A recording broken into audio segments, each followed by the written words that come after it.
On this channel, I talk a lot about the different statistics you can track on Spotify to see how your new releases and your general account is performing. Things like the save rate, the repeat listen rate, the number of playlists your song is on, followers, listeners, streams, etc. But there's a bunch of hidden metrics that Spotify doesn't show us, like the skip rate of the song, or how did the person go to your profile, did they share the track, and then popularity index. Now, popularity index is essentially a combination of a bunch of variables you can see and can't see, like the save rate, listen rate, the skip rate, and if they shared the song. And it's actually a number you can get. And there's a couple different ways to get it. So first, I'll show you the way that I used to get it. If I go over to Spotify or developer.spotify.com/console, click on Get a Track, you can put the ID of your song in. You can get an OAuth token. Don't worry too much about what that means. This is going to pull info about the song, like the artist name, the countries it's listed in, the song name, the artwork, and then eventually all the way at the bottom, the popularity index. And in this case, it's a 46. Now, this wasn't very convenient to get because you'd always have to go back to this page and request a new token, do it on a song-by-song basis. It's very inconvenient. But I was checking out Tom Dupree's videos. I did an interview chat with him, one on my channel, one on his. I'll link to the one on my channel there. You can check out. Cool guy. And he, in one of his videos, he talked about the site called Music Stacks. And Music Stacks is kind of just a site that pulls information. Like, you can see the popularity score, 46, exactly what we saw on Spotify's, but you don't have to deal with all that stuff. So musicstacks.com, I'll put a link in the description so you can actually check it out. Now, it also pulls out some other cool stats. This is unrelated to the whole popularity score, but you can see like the loudness of your song, the danceability, the energy, the speechness, the liveness, the instrumentalness. You can find songs similar to Chains. I'm guessing this takes all these different variables into effect, but you can kind of get a good glimpse into how the Spotify algorithm compares your song to other songs. And luckily, I actually see something by Admin on there and one of my other songs in there. So it's good that they're actually correlating, like, the right things. If we saw like a death metal artist on here, which I haven't checked all these out, maybe there is one, but you can see that they're actually getting some songs that are likely similar. Another cool thing you can see is on the page, for some reason, maybe it's because in the past I get so many results from Brazil, it thinks I'm Brazilian synthwave. So fun fact there. But now, like, the thing you might be wondering is, why does this popularity score matter? And, I've talked a lot on this channel about how you can kind of trigger the Spotify algorithm using just getting a bunch of streams and a high save rate and a high repeat listen rate in your song to try to get them things like Discover Weekly or get an algorithmic release radar boost. And I talk about things in terms of save rate and repeat listens rates and playlists, but I think what actually is an easier way of tracking this is just the popularity score. Now, it doesn't mean you can ignore the save rate of a song, saves divided by listeners. But these numbers are kind of bundled up into a nice convenient factor called the Spotify Popularity Index. And there's certain thresholds that I've noticed, and Tom Dupree said some of these in his video, but I wanted to wait until I got my own data to back it up, till I shared it with you. But there are some thresholds where if your song's above this number within a certain time period, you'll get in a certain algorithmic playlist. And before I talk about that, I'm going to talk about this video's sponsor, Skillshare. Skillshare is an online learning community with thousands of inspiring classes for creative and curious people. Explore new skills, deepen existing passions, and get lost in creativity. It's curated specifically for learning, meaning there's no ads, and they're always launching new premium classes, so you can stay focused and follow wherever your creativity takes you. And it's less than $10 a month with an annual subscription.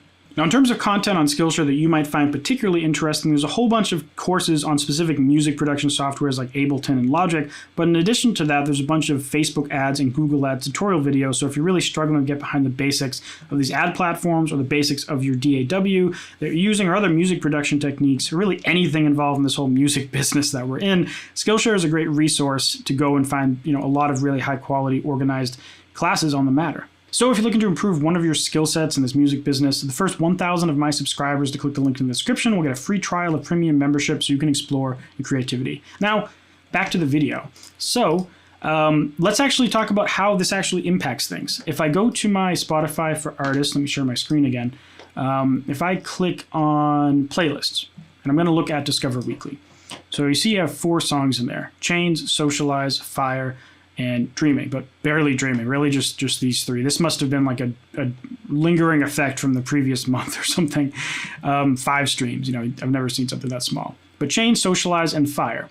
And now if we go back to music stacks, we can look at chains, and we already know there's a 46. We can look at Socialize, 34, and Fire, my most recent song, 34. And it was 33 yesterday, so I guess it's rising, which is good. Dreaming is 27, but I actually know this one was higher a month ago or so because it was on, I think it's still on an editorial, but it was on 2 at one point. So it was above a 30. And this brings me to my point here, is that it seems to be, based on the numbers that I've seen and also the numbers that Tom Dupree said, that if you're above a Spotify popularity index of 30, that's when you're going to start seeing your song get on Discover Weekly. Now, in the past, what I've said is that to get on Discover Weekly, typically you'll have more than 15,000 streams, you'll have a save rate of higher than roughly 40 or 50%, and you'll be on a couple hundred playlists. Those all might be factors, but it seems like in general, if you want to simplify this process, if your song's above a 30, there's a good chance you're going to get on Discover Weekly. It doesn't mean your song's going to do well on Discover Weekly. It just means it's going to have a shot. A lot of how your song performs on Discover Weekly is going to come down to how it performs on Discover Weekly. Meaning if people are skipping it on Discover Weekly or they're not engaging with it at all, like they're not saving it, they're not adding to their playlist, then it's going to get dropped pretty quickly. So it doesn't really matter at that point if it's has high popularity. If it doesn't perform well on Discover Weekly, it's going to get almost nothing from Discover Weekly. And this really just comes down to song quality, both fortunately and unfortunately. Now, the next thing, there is another threshold, though. If your song gets to roughly a Spotify popularity index of somewhere in here, this is an article I was reading on that. Good article. I'll link to it below. If your song gets to roughly, and I noticed this with Fire, I wish I captured a clip of it, to over roughly a 20% mark in the first 3 weeks of the release, it's going to get an algorithmic release radar boost. And for example, if I go to Spotify for Artists and I look at the stats for my song Fire, you can see this release radar algorithmic boost. So in the first 2 weeks or so, I was promoting it the most heavily. And then I dropped off roughly at this Friday. But the reason why I went up is because it got a big boost on release radar algorithmically. And you can see that if I go to playlists and release radar, 2,700 streams. Even though I have 5,000 followers, you're not going to get 2,700 streams from your 5,000 followers. Typically in release radar, from just your followers, you're going to get 10% at best listening to your song in release radar, which is not many people listen to release radar. So these 2,700 streams are from Spotify putting my song on thousands of other people's release radars that have never followed me or probably never even heard my music. And that's where these come from. That's the algorithmic release radar boost. So if you start seeing that it's Tuesday or Wednesday and your song's hovering at around a 19 or something, and you really want to get that release radar boost on Friday, you might want to increase your ad spend to have your song cross that threshold when the day actually comes. And conversely, if it's coming near a Monday, which is when Discover Weekly is updating and your song's hovering around a 28 or 29, and you could accelerate your budget, it's in your actual budget, you might want to push it so that when you hit Monday, it crosses that threshold, and then it'll kind of push your song onto Discover Weekly. Now, none of this is a guarantee of anything that could actually happen in terms of volume of streams, but it qualifies your song to get into that range.